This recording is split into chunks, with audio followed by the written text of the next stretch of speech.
जी हाँ दोस्तों, आज का ब्रेकिंग न्यूज़। सुपरस्टार बादल बवाली का गाना चोरी हुआ और चोरी करके गाए सुपरस्टार खेसारी लाल जी ने। जी हाँ, नमस्कार प्रणाम। आप देख रहे हैं खास खबर भोजपुरी। खास खबर भोजपुरी पर आप सभी का स्वागत है।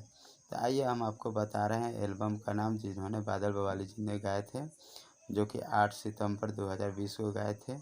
गर्दा होला एल्बम का नाम था, गर्दा होला। जिस एल्बम को, जिस गाने को चोरी करके गाए खेसारी लाल जी ने, जो 28 अक्टूबर को उन्होंने रिलीज किया, जो कंपनी का गन्नायक म्यूजिक वर्ल्ड से खेसारी लाल जी का रिलीज हुआ है गर्दा होला।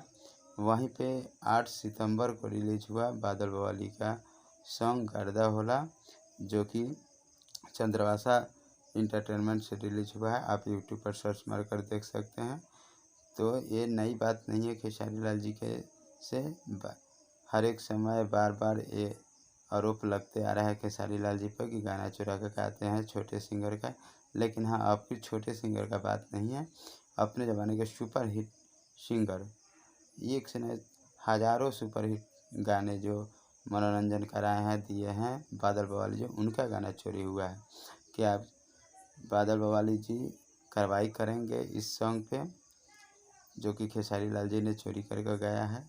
जो कि आप लोग कमेंट में बताएं, क्या खेसारी लाल जी को ये गाना गाना चाहिए चोरी करके? बादल बवाली जी का गाना था गर्दा होला, जिसका साथ दी थी अंतरा सिंह प्रियंका, जो कि खेसारी लाल यादव जी के गाने में भी साथ दी हैं। अंतरा सिंह प्रियंका दोनों में गाई हैं, अंतरा सिंह प्रियंका ही।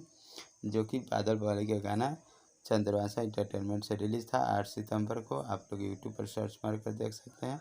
और खेसारी लाल जी का गाना 28 अक्टूबर को रिलीज हुआ है गन्नायक म्यूजिक वर्ल्ड से। तो आप लोग कमेंट करके बताएं, क्या खेसारी लाल जी सही किए हैं कि गलत किए हैं?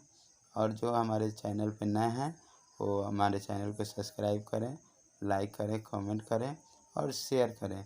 आप लोग का कमेंट का इंतज़ार रहेगा कि कमेंट कीजिए करके बताइए खेसारी लाल जी सही किए हैं कि गलत किए हैं, और बादल बवाली जी को इस पर क्या कार्रवाई करना चाहिए। तो आप लोग अपना राय सलाह दें, बादल बवाली जी को क्या कार्रवाई करना चाहिए। नमस्कार, प्रणाम।